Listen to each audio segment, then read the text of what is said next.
Hello and welcome everybody to another edition of the Buy Round podcast. I'm your host, James Graham, and I am joined by Luke Keary. Kez, how are you, mate? How was the weekend? Good. LIV Golf last week. I was down there. Yes. Carried Teddy's bag for 18.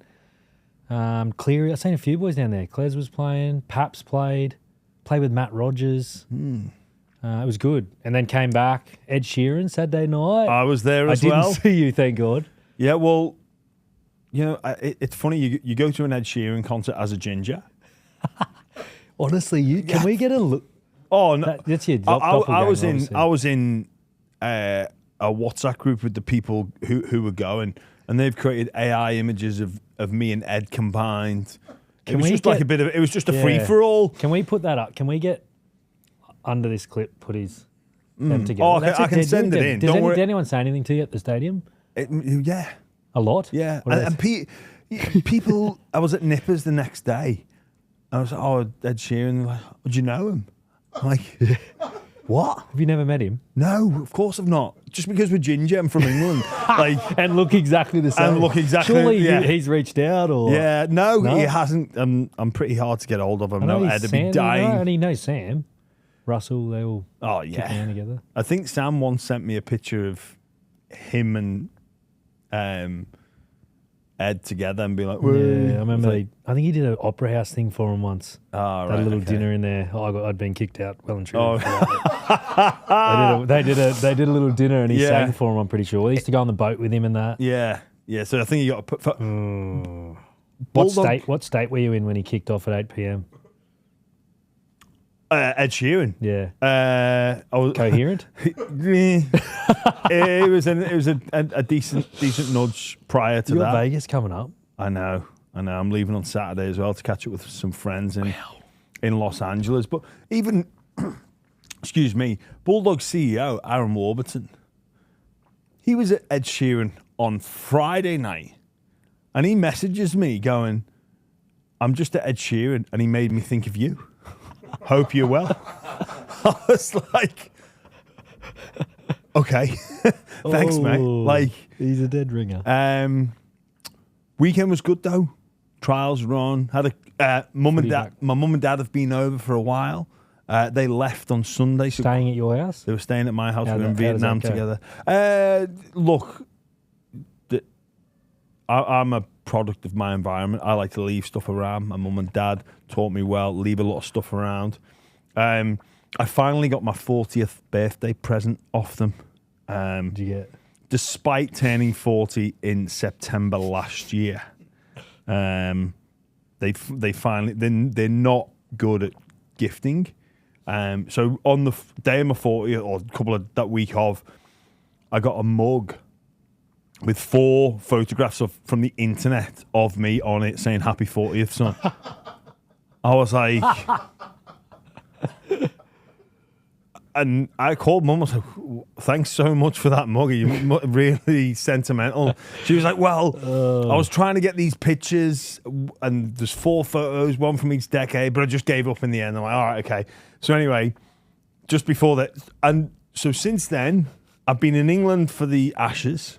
Nothing. And because Mum on the phone on the 40th was like, "Oh, when we see you, save the trouble. When we see you, I've got something for you at home." So I'm home for the Ashes, see them multiple occasions, nothing. Just writ it off completely. Just thought, no, the ship sailed. And you know what? Not bothered. It's my parents. Like, I don't need anything from them. Yeah, but it's the fact that she said she was... Anyway, so... Like the day before they left, there's this stuff on the dining table wrapped up. So I unwrap it and say, "Oh, this is your present," and it's like newspaper clipping. You can get this company that does like newspaper clippings from the day you're born, and then every year, like the headlines from the headline of that particular date. I'm looking at it. She's got the wrong date. No. Swear. She's got the wrong date. How far off, day? A day. Oh, my. Hey, and I'm September 10th. God bless your mother. But it was September 9th. They did September 9th. It was like, Oh, I'm like, my. Did you say anything or did you just let it? no, Through to the keeper? I was like, Mum, have you looked at this? And she's like, I mean, Dad's just completely oblivious. He doesn't know what.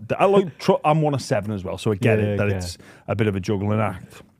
I was like, Mum, you know I'm September 10th, and she's like, oh God, I've got the wrong date, haven't I? I'm like, don't worry. I always have to check with my missus, like when I do the birthdays of the kids on a form, just in case. Yeah. So how many of you? 3. 3. Yeah, 3. I reckon you're getting into the territory where even years. I'm going. The years are hard. Was he born in 2019 or 20? Yeah. Yeah. That I reckon the date itself. You just outed her. Yeah, but I had a, I don't really talk too much about family on here, but anyway, there was a moment that, you feel like you've just got to share with your audience. So my youngest, who's 7, really good reader, and like reading this book called Gangster Granny. Anyway, one of the chapters last night, basically the granny goes into hospital. The next chapter's called Visiting Hours. So go on, read. Starts off, she goes, visiting whores. And I'm like, what?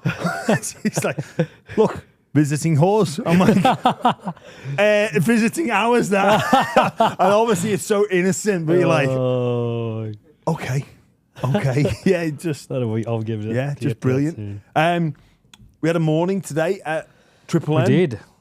Headlined by the visit of Graham Annesley, explaining a few of the... Was good, wasn't it? Have them in there in person rather than... Yeah. It's good they took the time out to explain the rules and changes. Some of the interpretations. Going forward. Any you didn't understand, like? No, I love the fact that they're going to get rid of what I would call the sleeper in the ruck, on purpose sleepers. So for those listeners that watch the game and see sometimes that third defender out the ruck just laying down, Harry Grant does it so well. But it used to be, if they're in the way, where Cameron Smith was passing the ball into those people, we don't want to see that. But what was happening was players were effectively out of the ruck and they were blocking the path of the attacking team to one side. So they're gonna look to penalise that out of the game because it is. It's annoying. It's annoying and it's frustrating. Yeah, players will do it on purpose. Yeah, put their hands in the air, stand there. Yeah. Oh, sorry. I'm just trying to get out the way. Interesting. He said the kickoff rule. Will be if tried. There are any games at the back end of this season that can't impact finals and positions on the ladder, will be subject to potentially looking at They've that new tried kickoff stuff before like that. I still think it would have been good to see it in like SG balls going on at the moment, right? Harold Matts. Yeah. Jersey flag, even your Ron Massey Cup or something. Like, trial it for a year and then see the results. See if I know it's different to the NRL, but at least you get it over a long. Those games at the end of the year are a bit. Yeah, they can. Yeah, they can be wild and random and attacking and things like that. You need a big. I think we need a big sample size for that rule. Yeah, I'm with you on that. I'm thinking back to just a game off the top of my head that last year, Para v Newcastle. Yep. Oh yeah, like that beat them by 60 odd. Blew out. That had implications maybe for Wooden Spoon. Obviously, it didn't seem like Newcastle were playing for that, but those games can get wild anyway. Yeah, and it's probably not a true reflection of a proper game. I'm with you on that. If you're going to make such a radical change, which it is or would be, you've got to trial it with that, like you say, that bigger sample size. You know what I thought was interesting? When he spoke about, I hope I'm not outing him here, but when he spoke about the interchange rule and he thought the coaches thought it was a good idea, or the coaches have pushed it. Yeah, of course. I think I think it's dangerous to listen to coaches. I think it's very dangerous because they are very, yes, they do. They're all some of our best thinkers in the game. Yeah. But they are also coaches who are for themselves and their club and their team, and that's all they care. Like, they are just And he said, they wanted, a bit more flexibility and things like that, which is Yeah. exactly the point I said about the art of sometimes coaching is the way you configure that bench and do it, not just having 6 people that you can cherry pick at different times through the game. But it was interesting he said that they were the ones that kind of they were the drivers for it. And I guess, you want to consult. You have to consult. You have to consult them and make sure. Well, you want to pick their brains. Like some of the best ideas would have come from them, or the best solutions to problems in the game would come from them. But they're looking at it as that said, though, Kez, you know what? It's going to take away the injury excuse from some coaches. Where we lost our half. It's like, well, now you had a half on the bench. That'll still be it'll still be valid. But maybe it's careful what you wish for here, because it's going to take away your ability to say, well, we were missing our fullback. It's like, well, now you've got that in place to get over that. I told you the example in 2020 Origin, right? Game 3. It was 1-1, and I remember sitting there with Freddie. We had the chat about who he should take on the bench to Suncorp. And Paps' name kept getting thrown up, but they'd won game 2 with Nathan Brown was that kind of swinger, that 14. So you pick your 3 middles, he was that 4, one 3, 4, and then you're either... He was that one that could have gone in or out. And I remember even talking to Freddie, and he was like, I think maybe Paps go here. And they end up settling on Brown, but Teddy gets knocked out by Jaira in the first 10 minutes. Game over. If Paps had come... You know what I mean? It changed. People wouldn't know that. In the background, that would have been it would have happened over 3 or 4 days of them discussing what do we do here? Where in season 2026, it would have been Brown and Pappenhausen, Both. and who's our 19th? Is that a good? Yeah, I don't have to. It probably is a good thing, to be honest. But it takes away a coach's excuse. Yep. But it takes away that critical thinking of how do you make up and that almost a gamble on.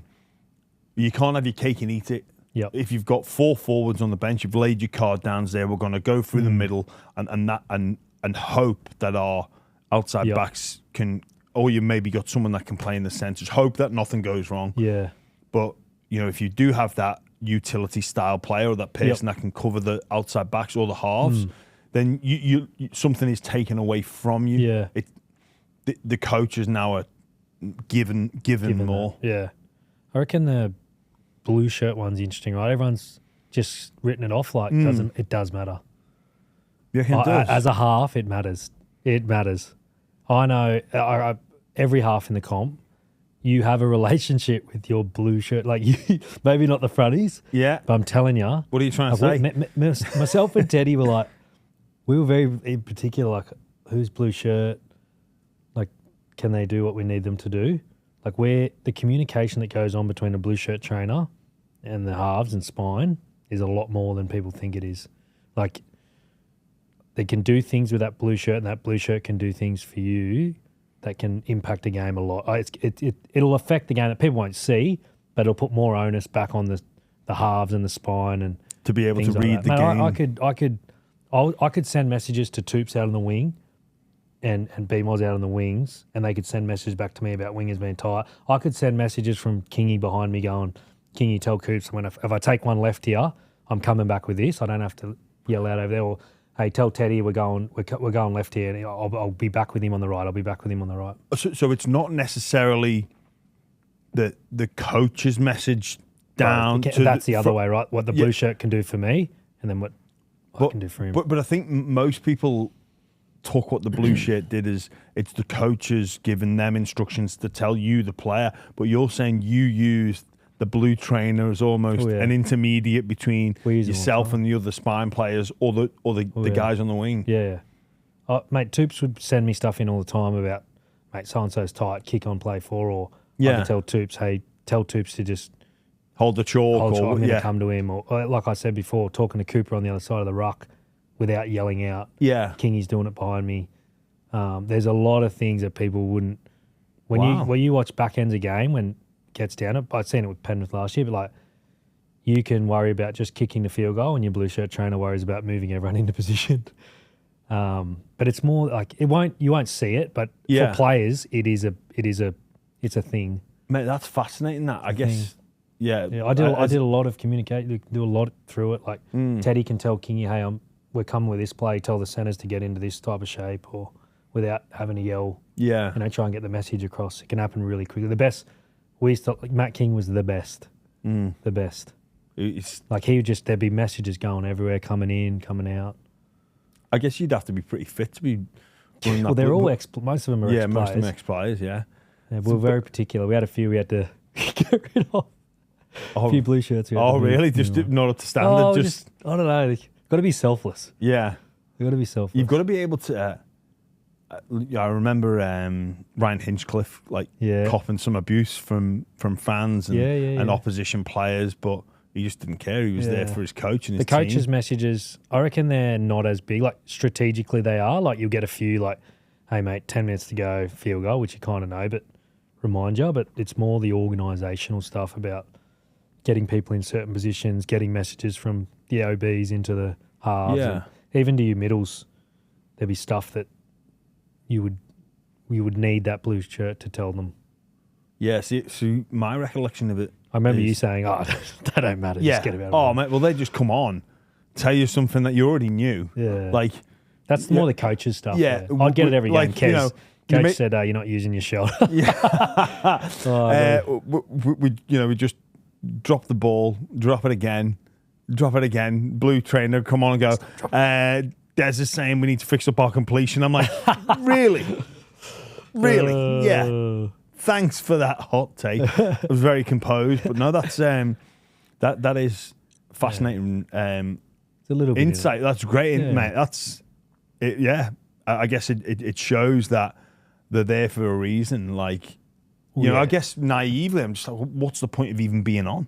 Because they're not mic'd up either to the coach. So I guess no, there's message kind of, but it wasn't the coach stuff it was the organisation, the communication on the field that was important for me. Yeah. And Cooper and things like that. Like, it was being able to talk to people on different sides of the field without actually talking to them directly. Yeah, it'll change a little bit, but we won't see it, but change for the players. Speaking of change, huge news dropping today. The biggest shake-up in state of origin eligibility since its inception, really.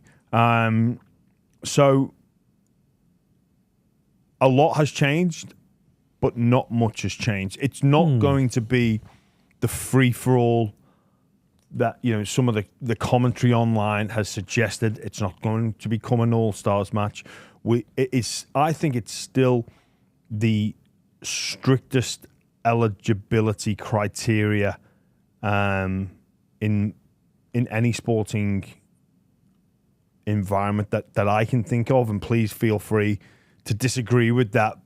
The rules are very, very tight. It excludes a lot of our best talent still, and rightly so. It needs to hold on to that.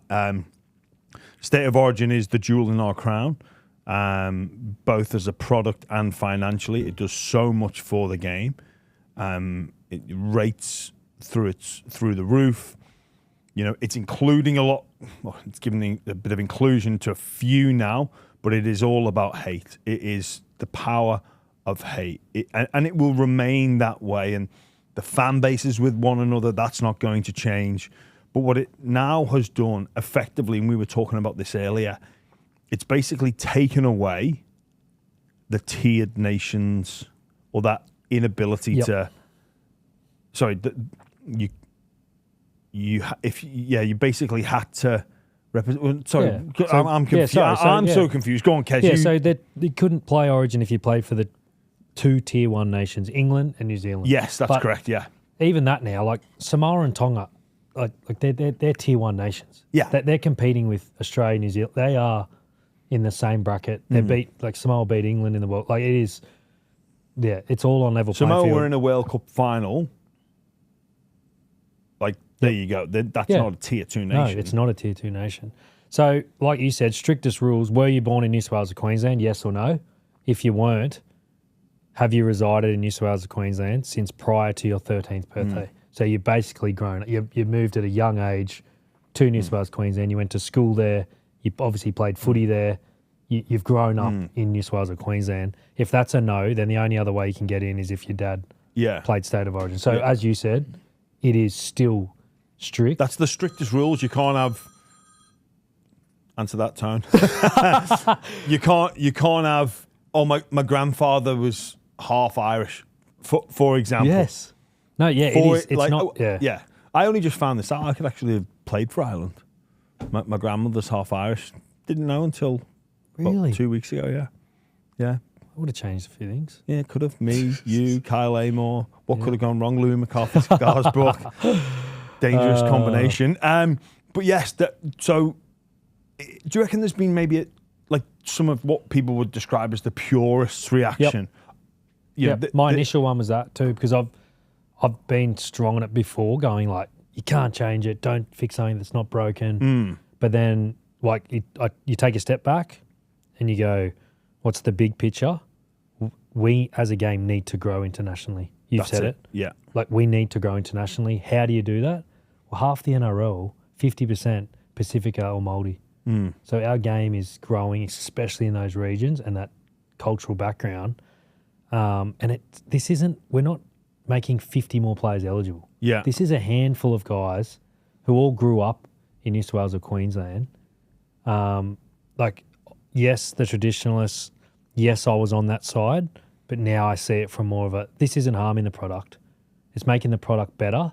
And like we've already seen it with guys like Payne, Jerome Luai, like these Stephen guys Crichton. Yes, these guys are already playing Origin. And let's be honest, they're in a tier 1 nation at Samoa. Yeah. And it hasn't affected the hatred, the tribalism. This is good for the game. It's going to be a little bit of a shock to the system for the traditionalists. I get that. It's good that we have those people in our game, but we need to protect the product that is State of Origin, but also big picture, grow the game. Like we're going to Vegas. They're trying to take a piece of the Super League. Like if we're serious about growing the game globally, we need to adapt and change and innovate, to keep up with the times. Well, and I think as well, this brings more people to the party. So if you look at the strategy to take a State of Origin game to New Zealand, if they've got Kiwi players in there, that adds to the popularity, that adds to the level of interest in the contest. And like you say, the international game, look, I loved international football, but let's be realistic. Australia have dominated for the past 30, 40 years, if not longer, barring, some standout performances from the Kiwis. And I'm not taking anything away from those Kiwi performances. Think back to the 2008 World Cup. Like, amazing scenes, brilliant to see. We love that underdog tag. But if you're looking at the game in terms of areas that we're not maximising our potential, and the NRL have decided to take control of the international calendar and look to grow that, then they've clearly seen, hey, we've got huge potential revenue streams here, potential interest, improvement of the product for our fans to grow the audience. Like, let's look at a way to do that. And I think, looking further ahead down the track in terms of the country of New Zealand and the sort of, the slowing down of club rugby and maybe the All Blacks as well, I think early predictions would be the 20th team for a second New Zealand side. This, again, is all part of the strategy of the game. It's interesting to hear the quotes of Chairman Peter V'landys. He's talking about NRL being the most popular game in Australia and the Pacific nations. It's now, a lot of people in the AFL take that the wrong way and go, well, we beat them in this. It's like, whoa, listen specifically to the choice of words. It's Australia and the Pacific regions, and that is where we need to continue to grow. Yep, I agree. Just looking ahead, though, go on. What about? I just thought, what about the pack New South Wales? Adam Fanua-Blake, Payne Haas. Yeah, Victor could probably slot in on the bench or on an edge maybe. And then you look at even New Zealand, they might get Ponga. Yeah. Ponga, Brown, Jerome Hughes, Kinney, Cheese. There's going to be some different looking teams. So, but just quickly there, Jerome Hughes, can he? No, Kiwis, I'm saying, for the Kiwis. Yeah, for the Kiwis themselves. Can he play? No, he won't you be. You know what? Would have to check because he was at the Titans. Yes, he was, yeah. Would have to check. Oh, that would be big. I don't think so. Would have to. Yeah, if he qualified for Queensland. But yeah, so Adam Fanua-Blake is the person most people are talking about. I think you'd be hard pressed to not see him play in New South Wales. He'd be in most people's 7 or 19 as it is now. Adding up front. So that is a scary combination. A scary combination. It now invites somebody like Kalen Ponga to represent Queensland and New Zealand. It throws Victor Radley's name into the potential extended squad. He'd be spoken about in that. He'd be, he's a high level of competition in and around those middles with Yo, with Murray, to name but two. But he comes into the front. AJ Brimson for Queensland. It takes away that, even Max King now could potentially play for New South Wales and play for England. So it opens more doors. It brings higher quality players into the international arena without, I think, really affecting Origin. And I get that some fans out there, it's been really difficult to see players play for Queensland or New South Wales and then not go on to represent Australia. I get the difficulties with that because that's what we've always done, but it's a change that I feel is the right one. I agree. Do you reckon we'll see more players putting their hand up for England now? Because there'll be a lot of players with heritage, right? And if they know they can still play for New South Wales or Queensland, I reckon we'll see a few come out, especially this year leading in the World Cup. Maybe if they're on the edge of that Origin selection, they can openly say, I'm here for England, but they're also still eligible for Origin too. Yeah, I think... But that's another thing, right? And this is the other thing. You can still put your hand up for England or New South Wales or Queensland. It's on that coach then to go, do I think this guy represents, New South Wales? Yeah. Is he doing it for, for our state? They still don't have to pick them.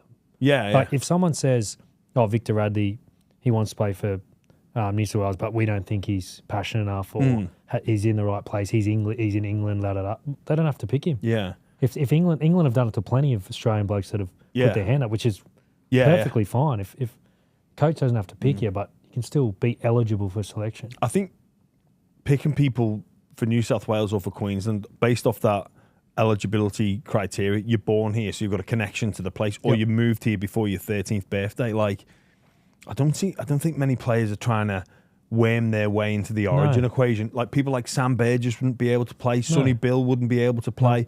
Like they're out. It's just not happening for them. You would have done your whole high school. Yeah. You would have come in primary school to live in New South Wales or Queensland. So it's going to be interesting to see now the decisions of players like Tony Staggs and Tino Fasuamala. They can go. Yeah. I guess in the build up to last year's Ashes, maybe felt a little bit of pressure there to choose Australia because they were worried that they wouldn't be able to represent their respective states.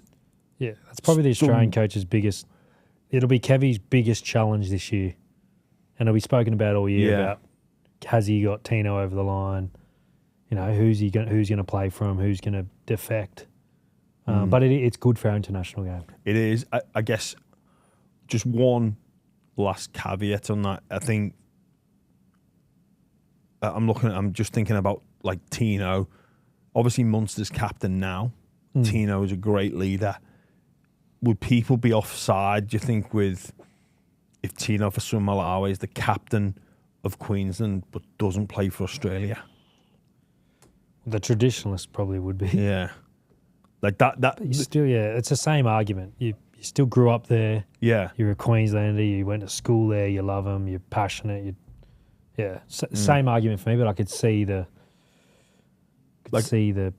and I think you can be as passionate about two places. Like, it's different for me in a sporting context, but like growing up in England, like I love England. Whatever I am over here, whether I'm a foreign national, an immigrant, a permanent resident, I'm passionate about the place that I live in and that I call home. Yep. I don't know how I'd feel about playing, but because, again, but if I'd have moved when I was 13 and my football had have been grounded in playing in the New South Wales or the Queensland pathway system, and I felt a genuine connection to that, then I don't think I'd have any qualms about representing one of the states and my country of origin, or my country of heritage. I think you can be passionate about both, and look, it's bound to invoke emotions, especially from those people. And change is hard for people to take. I get that, but I think like the horse is almost bolted on this, and as long as we keep that as it is, I don't think any further change is necessary now for many a year when it comes to state of origin. We've made this change because I think it was something that the commission really needed to figure out and sort out, and I applaud them for doing it now before a ball's kicked, before we get to state of origin, before we get to a World Cup, and the decision's made now, and we can move forward with it. But let's not make this open slather, because an even easier option, like if the commission were like 100% focused on all the commercial side of the game that we've spoken about, they would have made it open slather. Yep. But they've not. Yeah. So congratulations for keeping the strictest eligibility criteria that, in my opinion, exist in world sport. And again, feel free to, prove me wrong on that. But I can't think of any off the top of my head. I saw an Aussie speed skater that sounded very Canadian in the Winter Olympics the other day. So, if you're not happy with someone playing for the other side, don't accept your speed skaters that sound very North American. The Zac Lomax situation continues to dominate the headlines in the build-up to the season. Interesting to hear some of the text messages that have been exchanged between the Melbourne Storm hierarchy and the NRL CEO, Andrew Abdo, around, I'm paraphrasing here, applied the blowtorch to Parramatta. How good is it? What that? The whole situation, like, not how good, but like, even both sides saying like, oh, they're leaking stuff to the media about the offers, and now these texts have come out from the court case. Someone's had to go through like to log in, and they would have had to log into the court. Well, you have to the website and go through the documents and everything. It is like, and then Melbourne came out a few weeks ago and said, "Hey, we're the innocent party here. We're just," and obviously there's some stuff going on in the back, but I just think it's hilarious. Like, it's sad because obviously Zac's in the middle, but like he's made his bed here.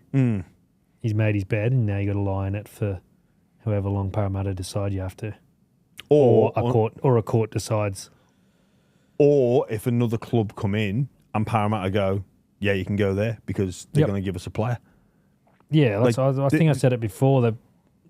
They probably have behind closed door put a price on him and gone, this is what he's worth to us today. Or this is what we want in return. This is what we want. It's going to differ from each team if they can give us a player. Or I think there was chat about Melbourne taking Ryan Madison off him, which would have freed up salary cap room for him. So there's a lot of different scenarios, I reckon, that can play out in the background. Also take Zac and Ryan Madison. Take Ryan, which means you obviously take his contract, which takes X amount of, I think, be on a then fair whack. And then they obviously then can buy another player with that because they've filled that salary cap space that Zac was on. But if Ryan went, then that was more money. What was tossed up. But it's going to go to court, and the texts don't look great. Doesn't. Well, I mean, I can only imagine how the other clubs, and especially Parramatta, are reacting to pressure being applied to the sporting governing body by a Melbourne Storm to get this done. Like, it should be, due process should be Wonder if and someone you from followed. Parramatta found those texts in the court documents. I think Just pushed them on to one of the journals. like it's. I get why the Melbourne Storm are doing it. Like, come on, like let's maybe go. it was interpreted incorrectly, and like you want to speed it up, but apply the blowtorch. Like, you can And then interpret that, get things moving, or you can get it done. There was then articles saying, the NRL might step in here.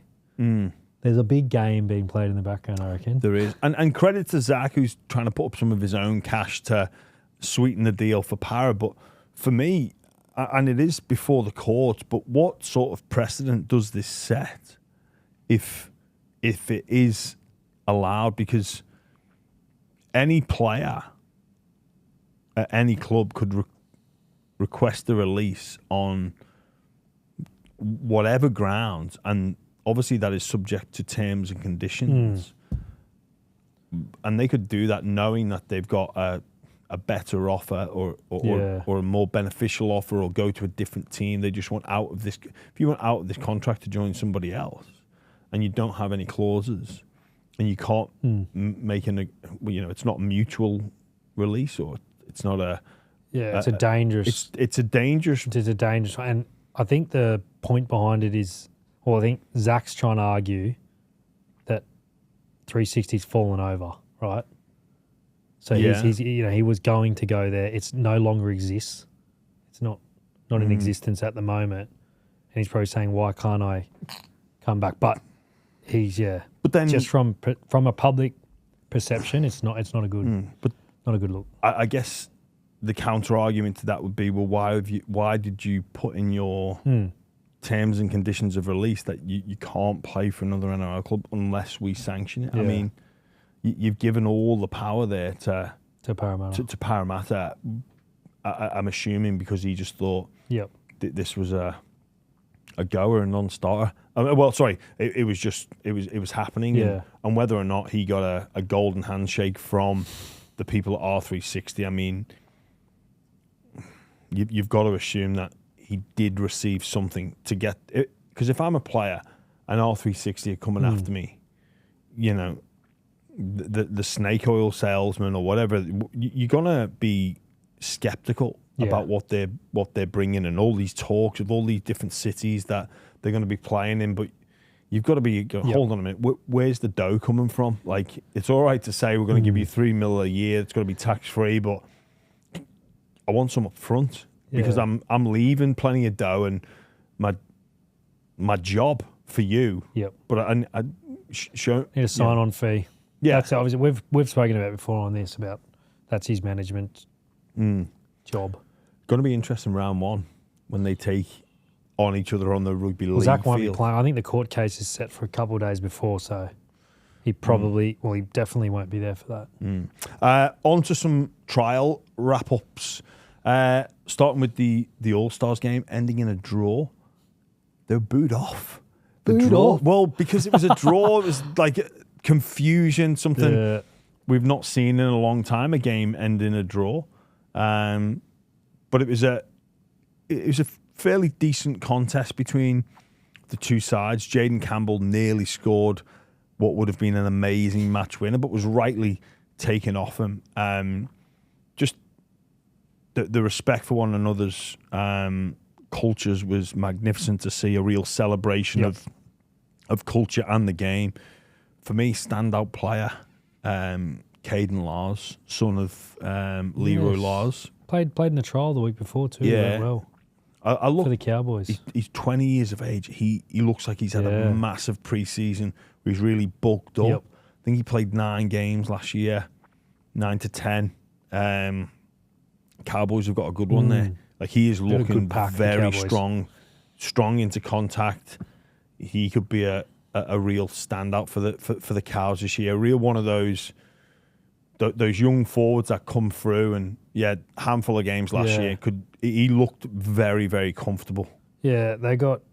I was on Fox on the panel for the Cowboys game, and it was interesting because they played a reserve grade Penrith side. Yeah, but I was looking through their list, going, man, they've got 7 or 8 players that have played Origin or been around that. Like their pack, Tomalolo, like Lodge's in there, Cotter, Lukey, Nenai. It is. We speak about Helam Lukey all the time about what he could be. He'll be bad. It'll take him a while to get back, but like Reed Marnie's been in around that Queensland system. Lars will probably feature on the bench at some stage this year. Like, got some serious. It's a serious pack. There, and their spine is pretty good as well. Tommy Dearden, Clifford or Purdue, Reed Marnie, and Drinkwater at the back. Yep. Like there's a lot of pressure on the defense. I think they were 16th last year. They've yo-yoed from when Todd got there. Todd Payton, they've missed finals. Their defence is the one. And even last week, right, it was 44-0 at half-time. A few boys went off, but they still conceded 20. It's just always... as a player, you knew going up to Townsville, this is it's a shootout. Yeah. It's a shootout. Like, they're going to come at us. We'll come back at them. It's probably going to be a high-scoring game. Yeah, it did seem at times last year defence was almost optional for the Cowboys, but hopefully they get that fixed up. The Bunnies, surprise win against the Dragons in the Charity Shield. And I say surprise because the Dragons were pretty much at full strength. No Val Holmes, and South's missing a host of stars. Yeah, South didn't play anyone. No. And there was some opportunistic tries. The Dragons almost beat themselves with a few of them, but still. That first one, It concerning a little bit. I don't take anything out of trial scores, right? Newcastle beat Roosters 50-0, 50-6 in a trial last year.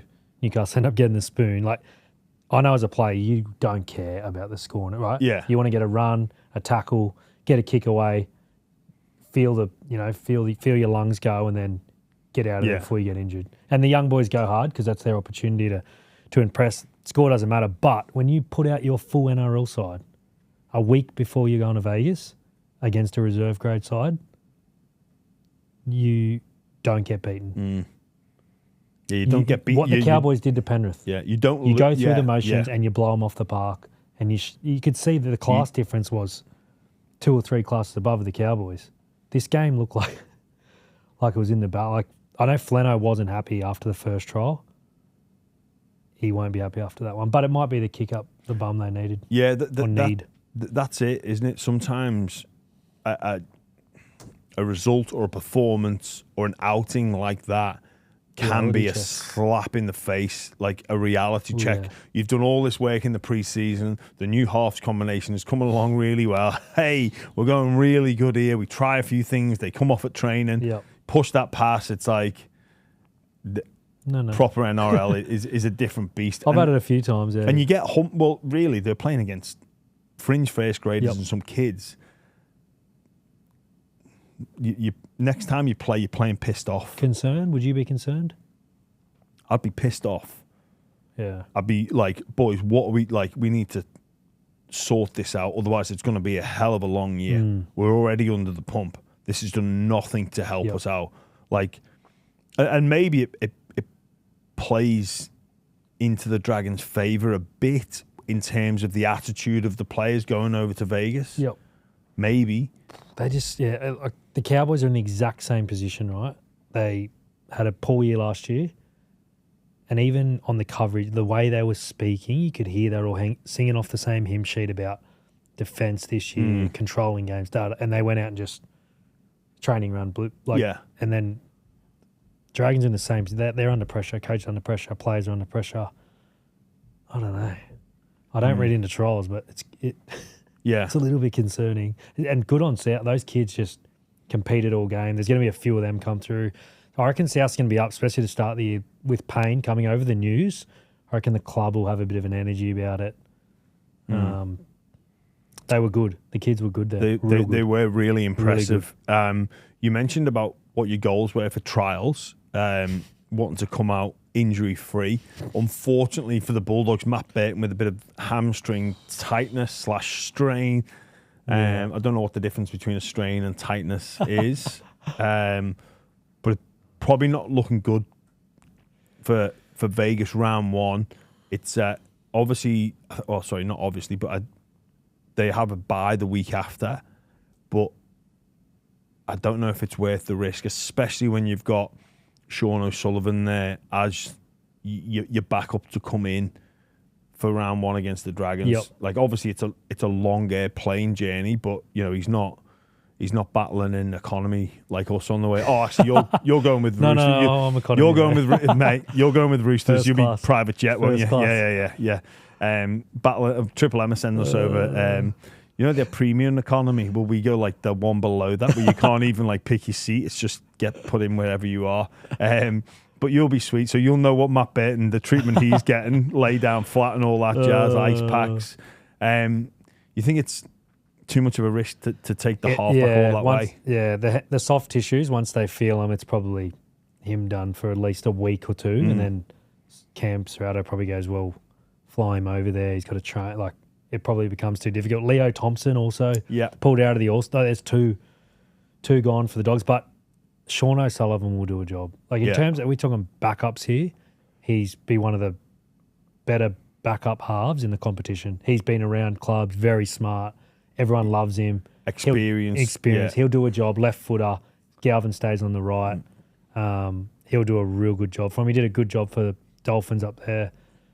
He's done a good job for Penrith. Like, they'll be okay without Matt. Leo Thompson, disappointing, obviously. First game there, that'll be a bit of a different one, but they're going to have to shuffle the deck a little bit. They're impressed. 28-0. Yeah, they look good. I think, the news of Leo Thompson, it's like, I'm excited as a Bulldogs fan to see him do his thing and how that, like, the difference he's going to make to that pack. And, there's a lot of expectation on him to take them to the next level and be that enforcer. And when you look at some of the other packs, like your Penrith, your Melbourne Storm to an extent, your Brisbane Broncos specifically, that was where the Bulldogs came unstuck a little bit. Yep. He's the man that's in charge of bringing that grunt. We're not going to see that against the Dragons. Oh, sorry, it's highly unlikely. And then the Matt Burton and Lockie Galvin combination, we're all excited to see about where that can go. Some people are excited to see that fail. And go after the Dogs in their recruitment decision, but we're just going to have to put things on pause. But if Sean O'Sullivan goes really well, then people are going to be saying, oh, look, there's the halves combination. How far is Woods away? He's injured at the moment. That would have been interesting. Yeah. Who happens, right? That's how I got like John Sutton went down. You just get thrown in there for a period of time and you don't look back. Like, the team doesn't look back. That would have been a good storyline coming into round 1. Look, injuries affect us all, and there's never a good injury, but there's a bad time to get injured. Ooh, yeah. And for Woods there, it's not ideal, is it? Like, he would have walked into that round 1 team. Yeah, you'd guess. I'm you'd guessing. Guess so, yeah. Or well, it's interesting what you say about O'Sullivan being like one of the best backups, and it usually is that experienced person, like a bit of a fringy, or the young person. I wonder which Cam Serrato would have preferred, especially round 1. Round 1 in Vegas. Do you just go with the lad that's got an experience of being in and around the NRL, or do you get this new kid off the block to make his NRL debut? Yeah, it would have been interesting how they've trained that in the off-season. Like, has Woods been spending time with the NRL team? Has he just been with Sean in the reserve grade team? We'll never know. Tom Flegler back. So good to see him in action. Got a little try as well for his troubles. Delighted for him. We had him on the podcast maybe a year after that shoulder injury. And, he was adamant he was going to play again. He was determined. But I kind of felt like I was supportive of him, but at the same time, I'd heard from other people, like, just because he wants to come back doesn't mean he ever will be able to. Like, this is a day by day, no guarantees. It's not, if I rupture my medial or here's the process to come back. There was no process there. It was a bit of a guessing game. But delighted for him. Yeah, good on him. What a difference he could make up there. 2 years. He looked good too. He had a few short passes, scored a try, said he was nervous. 2 years, that's Yeah. It would have felt like a different game for him, like to come back after 2 years. But good on him. Go get your Queensland jersey now. Yeah. You were talking before we came on air about some of the observations you made about the left-sided players. Yeah. Can you talk to us about that, please? Yeah. Watching the Cowboys on Friday night and then Newcastle, and they're the two teams with the spine question marks, them and probably the Dogs. But it was interesting. Notice Dearden and Dylan Brown playing on the right side. Both have come through their careers left-sided 5'8", right? Yeah. They're both two of the best left-sided 5'8" halves in the comp. Both put on the right-hand side. So Sandon played on the left and Clifford started on the left. You'd say if Dearden and Clifford were playing together, Clifford's probably more of a 7, big kicking game, da-da-da. Same with Sandon. If Sandon and Brown play together, Sandon's the 7. And it tells the coaches are both hedging their bets. Because if Sandon, he doesn't like Sandon, he can push him out and Sharp comes in as a left-sided 5'8", and Brown has to play halfback. And if Clifford doesn't go good, Purdue can come in as a left-sided 5'8", Dearden plays halfback. But it's kind of like you're just not making a decision. Like Brown is one of the best left-sided 5'8" in our game. Yeah. To put, I know as a half, to move edges, it's not the be-all and end-all, but it's uncomfortable. Look at the best halves in the game, like Nathan Cleary, he plays right side. Cooper Cronk, he plays right. He never played any other side but right. Cam Munster plays left side. Jerome Hughes plays left side. Like all these guys were just on the one side. Joey Johns, I think he played right-hand side. Also, Jonathan Thurston played left his whole career. It is foreign when you move. Like it's a different, things look different. There's a different kind of responsibility on Brown if he plays on the right to do a bit more long kicking. I think it's a bit of it's like they're preparing to make a change at some stage during the year, both teams. You get the ball more on the left-hand side as well, don't you? Because it's the natural passing way. Yeah. Or am I incorrect in that? It depends on the team. You'll see a little bit more, but usually left side attack sees a little bit more ball. And if you look at it over the course of a year, most teams left side scores more points than the right side.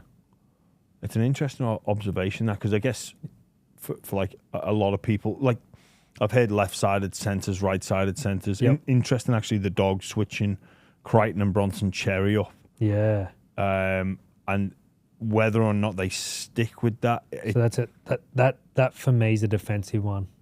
I watched Ivan do it through that period where he moved Crichton to the right-hand side purely defensively. In the 2021 grand final, he played Crichton on the right wing and Momirovski on the right centre. Cody Walker, left-sided player. That Crichton's a defensive one. He's a left centre, but he's played right centre. Yeah. Because he's the best defensive centre in the game. Yeah. And as I said, most sides, not every side, but most sides, best attacking is on their left side. But the Brown one's interesting because I've said it, he's a 6, right? And Sully probably bought him as a 7. Yeah. But he's not a 7. He needs to play on the left side and play just how he played in the Pacific Championship. How he's played most of his career. Free, on the left, play your short sides, get out the back shape. Yeah, with the pressure already on Dylan Brown to make an immediate impact, he'd be feeling that, and then moving sides, it's just going to add more. It's another change. It's another change. It's more head noise.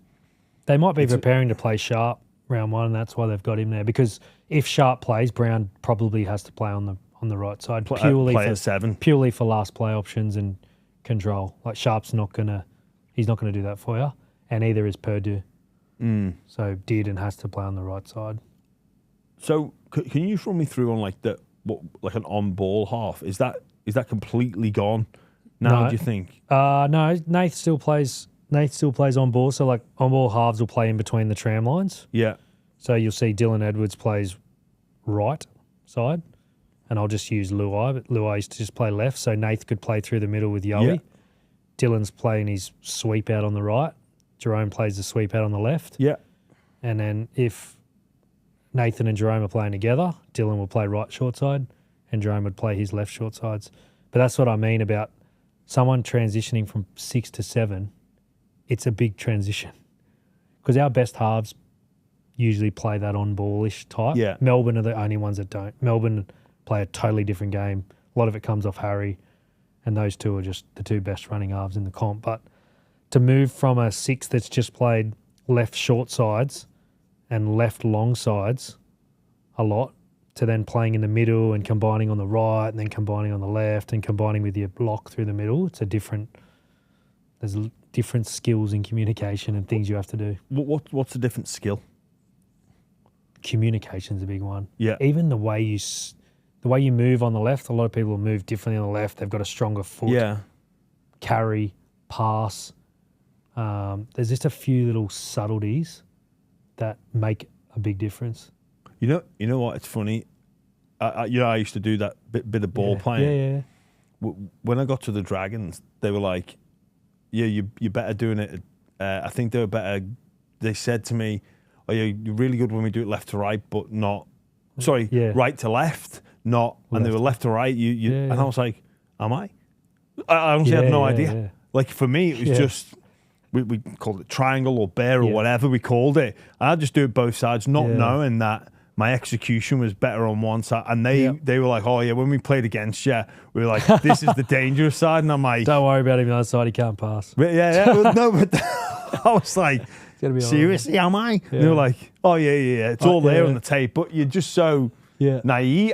For me, it's like a bit of a ball playing middle. I was like, "Nah, I'm good. I'm really good on both sides." Well, I noticed it with myself with left short sides. Right, I'd take 1 million a year. I'd probably take more than any other player. Whenever I played on the right, I always went, "Why am I not getting the same? Like, what's happening here? Am I not seeing this right?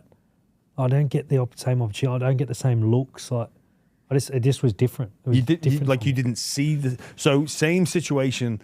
Left side, short side to right hand side, short side. You just wouldn't see it the same. I just didn't see it at the same.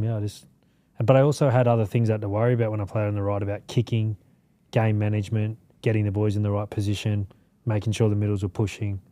Whereas on the left, when I knew I had someone doing that, Cooper Cronk, just take your blue trainer. I just played left short sides, and I think you see a lot more. But that's the only concern. With a guy like Dylan, don't take his strengths away to cover up your own weaknesses sometimes. That's a great way to cap off that conversation. Can you repeat that line for me? Don't take away his strengths to cover complement up your own weaknesses. I like that. I like that a lot. By the time this podcast comes out, we will be heading to a World Club Challenge because our next episode, will come out the day of the game. So just looking ahead, Kez, you would know this. It's bloody cold over there. It's a horrible time of year. In the northeast of England, in Hull, I know some of the Broncos players would have been to England in October, November, just gone, and it was... Look, I'm not going to say it was pleasant. It was cold-ish, but it wasn't drastic. I think there's highs of 3 degrees, and it's going to be something else. And if they thought that the atmosphere and the tension in the crowd for an Aussie v England game was through the roof, those Humbersiders are going to let them know that they're in for a game. And look, Hull KR lost against one of the new teams introduced into the Super League, York City Knights. Congratulations to them. But that isn't a good thing for the Broncos. I was at St. Helens. We won the comp in 2006, playing the Brisbane Broncos 2007.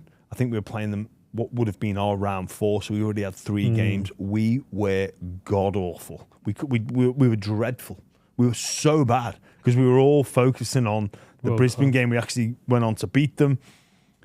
Hull KR, not a good night out, but bad news for Broncos, I reckon. I'm just glad they're not playing at Hull KR Stadium.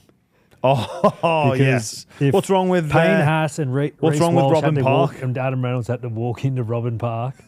The change room's as big as this, where we're sitting. It's disgraceful. We've got a better studio can changing smell- room than what Hull KR have. Deep fry. All you can smell there's deep fry. There's like a carnival out the back. Yeah. They're just deep frying chips and honestly, so they moved the game. I heard the CEO talking the other day and he's like, we're going to lose a bucket load of money. So we're going to MKM, is it? Yeah. Hull Hull FC, which is a stadium, very yeah. nice stadium. It's where the football team plays. But the atmosphere, yeah, they'll know. Yeah. They'll know on the bus on the way in when they have to drive through the neighbourhood that it's on. I think our bus at Hull KR got bricked on the way out once. Like we were driving out and yeah, someone lobbed a brick at it. It's like, Does "Jeez, not guys." surprise me. I guess that the build up to this game still is dominated by the Payne Haas story, and I guess this not denial, but it's kind of nothing to see here, business as usual. And you know, Dave Riccio, I thought, did an excellent job in summarising what's gone on in the aftermath in the Sunday Telegraph. I read that and I was like, oh yeah, I agree. But a lot of the Broncos fans, I think what they need to understand is you're a huge club, Yeah. right? And when things are going poorly, people are going to talk about you. Yeah. Things are going well, people are going to talk about you. When things are going in the middle, people are going to talk about you. Now, there's almost, oh, here we go again on the Payne Haas story. It's like, do you guys realise how big this is? This isn't nothing to see here. It is our job. If there's an appetite to be like, hang on a minute, this doesn't Why make is this sense. And if you're willing to accept But a lot it, of South fans tell me, what, yeah, they're not happy either. about what? Because they're saying there's nothing to see here either. What, he wants to come to our club? Yeah. Leave him alone. They would be saying that for very different reasons. I think that the Broncos fans need, and I guess as well for Broncos fans, they hadn't won a comp since 2006. They win the comp, and then they're just like so happy, and then before a ball's even been kicked, the scrutiny has come on, and yeah, I don't know. For me, the thing that frustrates me is that some Broncos fans are just like, well, why are you talking about it? Because it's one of the best players in the game, arguably the best front rower, has left your club. You did, like Kevy Walters on the Inside Ball podcast with Ben. I wouldn't have let that happen. You've got to keep him. It's like it generates conversation, it generates interest. It's huge news, and it will continue to be a story all year. They've done well to quieten the noise in the last 7. Obviously, Brisbane not having a crack helps. Like if they which was reported they were about to table something, obviously discussion was had there, don't bother tabling it. Yeah.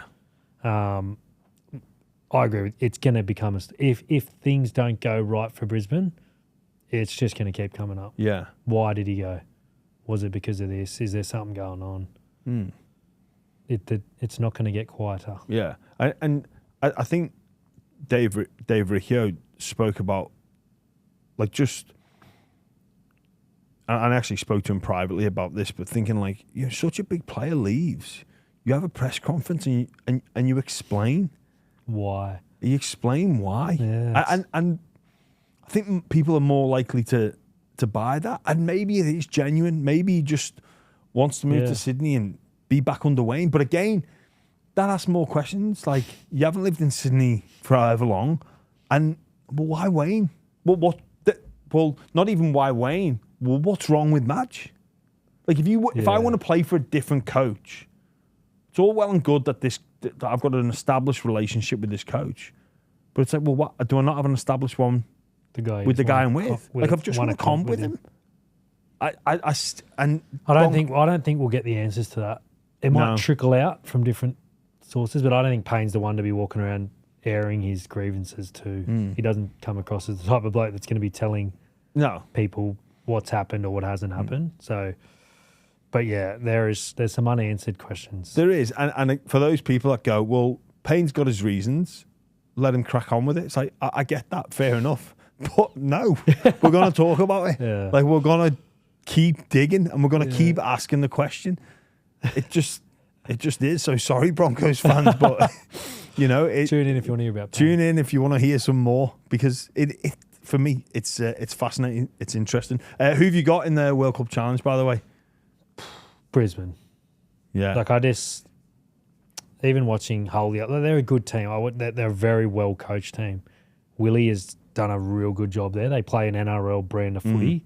They apply pressure. They play a little bit like Penrith, probably a little bit more expansive at times.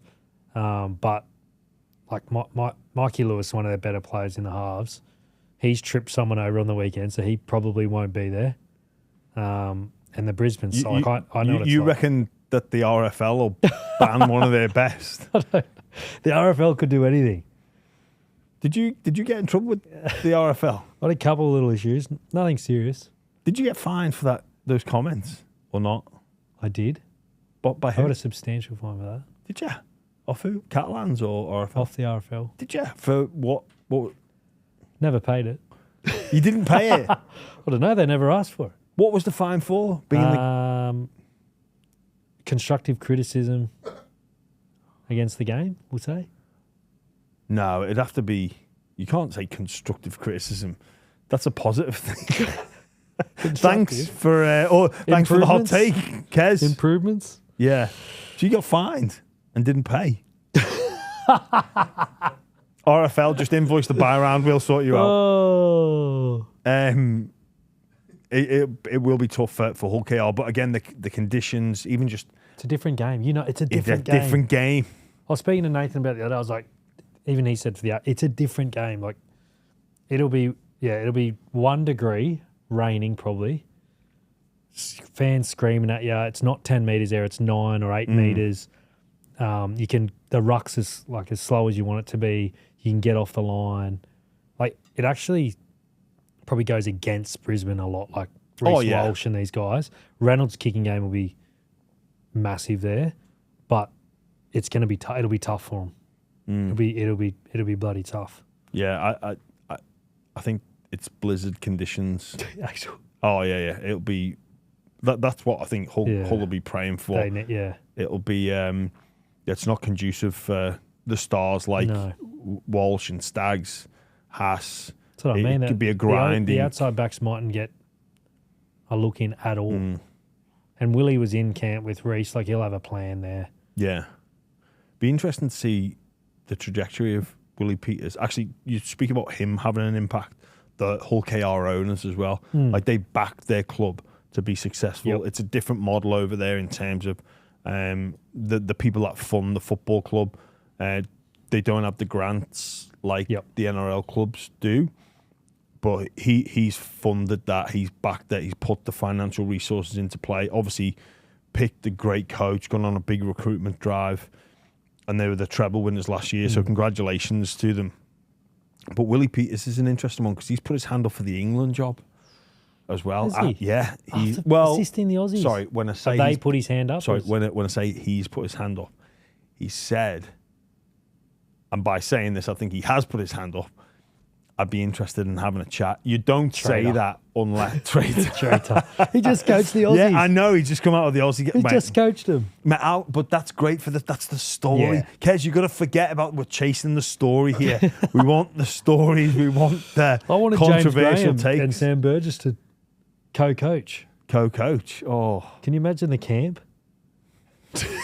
I don't know if they'd make. I don't know if they'd make it back from England. England bust up internal. Burgess and Graham punch on before the game starts. No, I think I couldn't imagine. We couldn't take each other seriously enough.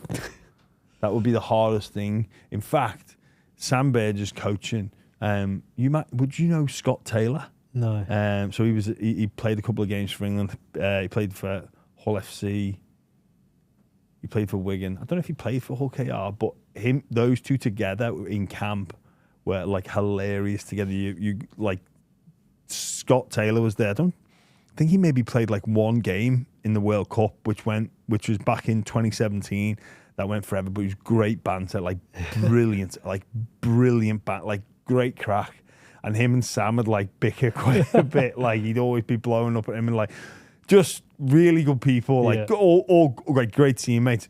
And in the Challenge Cup, he's head coach of Goole and Sam's head coach of Warrington. They're playing each other in the Challenge Cup next round. Oh, they're playing next round. They've got to do a press conference between those two and just have them fire shots at each other. It will be worth its weight in gold and a great way to sell our game. I'm going to go Hull KR shock victory. I just think the conditions. It wouldn't surprise. Like I don't think they will, but it wouldn't surprise. Wouldn't surprise me. Penrith lost. They did to Wigan and St Helens over lost here. Two. They lost one in Australia. To Saints. Lewis Dodd field goal. Mate, they're a good team. Like I love that Jez Litton. Yeah, he's a really good player. He can play NRL. Like he was the best for England in the Ashes. Yeah, I reckon he's an awesome player. Like yeah, I'd love to see him. He's probably mid-20s now. I'd love to see him come out. Player that we will see come out, George Williams, or come back. Oh, yeah, this has been swept under the rug a bit. I don't think it's been announced. Has it been announced? They've announced he's leaving. It's everyone knows he's going. Yeah, he's leaving Warrington and he's going to. I thought it was announced that he's going to the Dolphins. Oh, it's a bit bizarre. Not bizarre. It is bizarre. Yeah, sorry, no, it is bizarre because he was here in his prime at Canberra. Yeah, and he was good. Didn't set the world on fire, but he's a very good player. Yeah. Now he's 31. He'll be 32 by the time he comes, I think. Had a bit of a weird year last year at Warrington, and he's going to Dolphins to partner Katoa. Which means the end of probably Nicarima. I mean, you've got to make changes to your team all the time, but it does seem odd that that's the way the Dolphins You'd be paying for him. Like, yeah, he's not going to come cheap. They tried to get him last year too, I think. Yeah. And you know what? It's funny, you were speaking before about like left side, right side, like, and the difference between 6 and 7. Do you see George as more of a 6 or a 7? He's a 6, George. Yeah. Yeah. So ball runner. He's going to take over from Nicarima. Yep. But I like Nicarima. I think he's underrated. I think he's underrated. He's been awesome. I reckon he's one of the most underrated players in the comp. Yeah. He's had. Even played in that Brisbane side. Yeah. When they made the grand final in 2015. How many caps for he'd have nearly 10, 20 caps for New Zealand now. Yeah. And he was awesome for him last year. Yeah, I think he's one of the most underrated players in the comp. He probably stays there to be honest, he's just as good a 14 as he is. Yeah, if you can fit them all 9, in. Yeah. But I reckon the Dolphins are like the biggest smoky for the comp this year. Yeah, I can see why you think that. Like, I can see the roster. They've got some work in front of them. Like, especially when you think about the pressure on the new franchise if they're in and around the top 4. But in terms of the roster that they've got and with the forward pack that wasn't there last year, Katoa's got more levels in him, I reckon, with a more dominant forward pack. He does. Like, everything says that they should take the next step. And it's happened to other teams where everything says they should and they don't. Yeah. I'm with you. I think they do take the next step. But sometimes, even with these guys like Katoa, they have massive years. Yeah. It's hard to go again. Like, you don't just go, he gets better, then he gets better, then he gets better. It's not an escalator. It's not the escalator up. You get better, you might have to go back a few steps. Or he had a massive year last year, like touch wood, it doesn't happen, but injuries happen or different, you know what I mean? Everything says they should be a lot better than last year. They'll have to fix defensively. They were found a bit wanting back end of the year, but their pack is like that's a top 4 pack if everyone's fit. And they're outside backs with Herbie, they've got. I think Trey Fuller. I think they're talking about Trey Fuller playing fullback to start the year. Ben Dobbin mentioned that in commentary yesterday that Fuller will go to fullback. I love him too. Oh mate, love him. Hammer but then that's center. Hammer and Cobbo on the wing. And Asako on the other. Asako on the other. So then Avarillo 14 or in that 6-man bench. He covers everywhere for him. Yeah. Marshall King, they've got a proper. Going to be interesting. Like Flegler, Kafusi, Gilbert's back. Yeah. As much as I love watching Trey Fuller, like the Hammer at fullback is. I love, Hammer's good. It's hard to not put as your number 1. Yeah. Defensive, they might be looking at defensively, right? Hammer plays centre at Origin. Defensively is where it's going to be Yeah. the difference for them, I think. They leaked 50 points the last 3 games of the year. Yeah, they did. Manly, Yeah. the Roosters. I think the queue was on the rack by that stage. They were still fighting, though. Yeah. It was Roosters, Manly, and Dolphins. They had to beat Roosters at home and lost by 50. They were. But I think they looked around in the physio room and went, probably not. Probably not this year, lads. We'll leave it at that, Kez. It's been great to catch up, and we will see you next week. We're going to Vegas. Oh, what are we? Next episode will be brought to you in Las Vegas. Where are we going to do? Let's find a bar. Can we do it in a bar? I don't think we need to find a bar. We need to find a bar. We'll that need to allow find us you to film. first, and then You find each we'll other. find you, and then we'll Yeah. So this time next week, or not this time next week, because we're doing a later episode, when me and Luke are back together, it might sound a bit like this. Kez, how's your week? So, enjoy the freshness while you can, ladies and gents, and we will see you very soon.